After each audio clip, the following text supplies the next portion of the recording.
Bonjour à tous, dans cette vidéo nous allons voir comment manipuler un poisson après épuistage. On vient de faire un poisson sur le poste, donc là il est dans l'épuisette, hameçon sans ardillon, donc décroché très facilement. Premier point important, c'est d'avoir une épuisette toujours adaptée à la taille du poisson.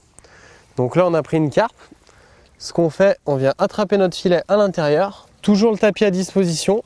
Ce qui est important, c'est d'avoir donc un bac d'eau pas loin, il est pour moi juste derrière, et le tapis a été au préalable humidifié.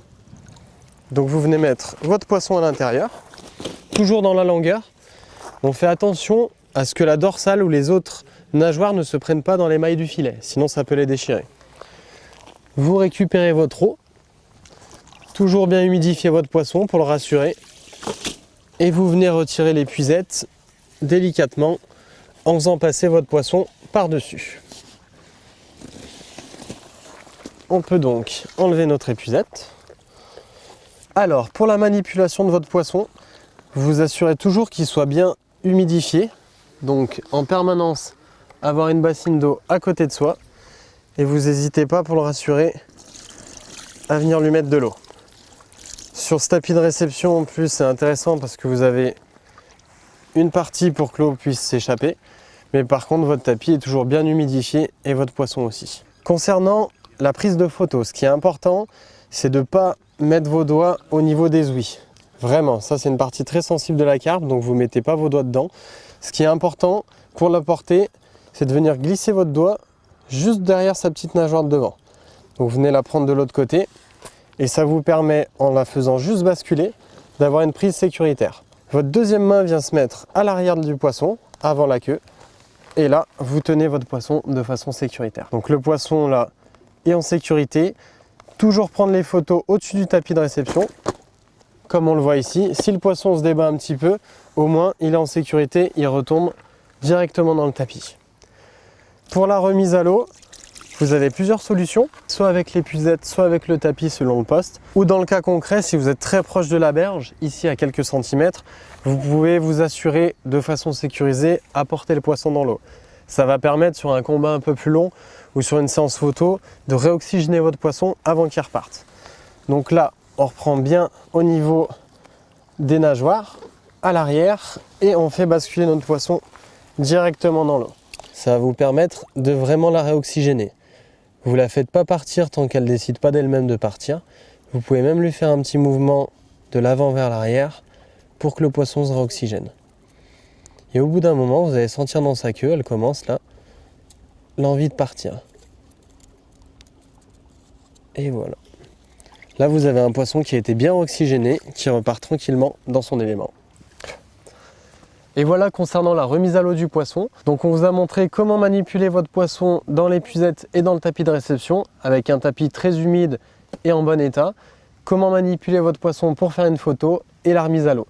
Donc là on a un poisson qui est reparti, qui a joué le jeu, donc sympa de sa part. On espère que cette petite vidéo vous a apporté pas mal de conseils. Vous pouvez nous poser plein d'autres questions sur le site de Caperlan. À très bientôt.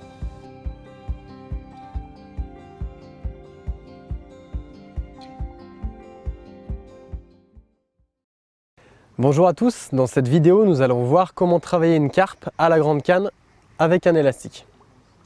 Alors pour travailler un poisson vous avez deux écoles. Vous avez l'école plutôt italienne qui consiste à travailler canne haute et venir pomper sur le poisson, vraiment essayer de le faire lever. Et une seconde école qui est plutôt une école à l'anglaise, qui est plutôt canne basse, donc avec souvent l'élastique dans l'eau, notamment sur le début du combat. Personnellement je suis beaucoup plus de l'école anglaise. Donc je travaille souvent mon poisson canne basse. Je trouve que ça rassure le poisson de ne pas avoir besoin de le lever très haut. Et une fois que le poisson est au bord, c'est à ce moment-là au niveau du kit que là je vais travailler canne haute. Donc là on peut voir que le poisson est bien énervé, tire bien sur la canne. Donc le principe c'est de mettre en opposition. Si le poisson part à gauche, nous on vient mettre en opposition à droite et inversement. Ensuite vous pouvez de temps en temps regarder où en est le niveau de votre élastique et vous venez travailler le poisson.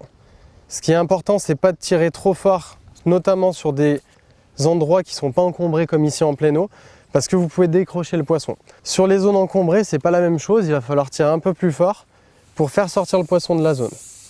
Quand le poisson est vraiment en fond d'élastique et tire comme actuellement, n'hésitez pas à plonger le bout du fion dans l'eau pour offrir un peu plus de résistance. Là, on a un poisson qui tire beaucoup, qui part sur la gauche. J'essaye de le contrer sur la droite. Canne basse. Et là, vu qu'on n'a pas d'obstacle, je vais attendre que ça tourne et petit à petit, je vais augmenter la résistance. Là, on a le poisson qui commence à faire demi-tour. N'hésite pas à bien le ramener.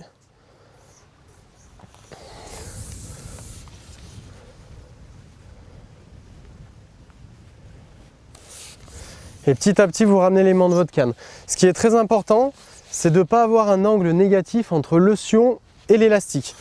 Là, l'angle est bon. Si vous avez l'angle qui est en négatif, il y a une possibilité lors d'une accélération du poisson que la canne casse. Parce qu'en effet, l'élastique reviendra de façon trop négative et ça va mettre à mal le matériel. Là, en l'occurrence, on a l'angle qui reste bon. On est sur un angle ouvert. Il faut bien adapter justement votre angle au fur et à mesure de la pêche. Là, quand le poisson commence à revenir, vous pouvez commencer à ramener des éléments. Et quand ça sera le moment voulu, on pourra déboîter au kit. Donc là, on est au niveau du kit. On essaye pareil de toujours garder un angle positif pour ne pas abîmer le matériel. Et là, contrairement à ce que je disais tout à l'heure, j'ai la canne basse jusqu'au moment où je vais sentir le bon moment pour pouvoir lever un peu plus le poisson. Là, on voit tout de suite que quand j'ai voulu lever le poisson, elle est repartie. Donc on prend bien notre temps, on fait bien travailler l'élastique et la canne. Et dès que le poisson va monter, on va l'épuister. Donc là, on n'hésite pas à bien travailler canne basse. Ça rassure le poisson parce que le poisson, on lui tire dessus. Du moment où on essaye de le soulever, il stresse un peu plus parce qu'il se rapproche donc de la surface. Donc là, il arrive. Faites toujours attention à l'angle de la canne. Là, on est sur un poste un peu difficile parce que les poissons ont tendance à rentrer sous la berge. Donc là, il faut faire attention à votre kit. Donc là, on voit des grosses taches de terre remonter. C'est bien que le poisson traîne au fond. Et petit à petit, à force de le fatiguer, on va pouvoir le mettre à l'épuisette.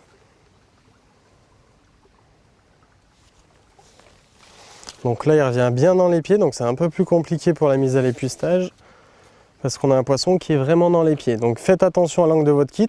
N'hésitez pas à ouvrir un peu le bras comme je le fais, justement pour ne pas avoir un angle trop négatif. Et dès que le poisson va remonter, donc là, elle reste bien dans les pieds. On va pouvoir la remettre directement à l'épuisette. Dans certaines conditions, n'hésitez pas à vous lever, notamment si l'élastique sort un peu trop.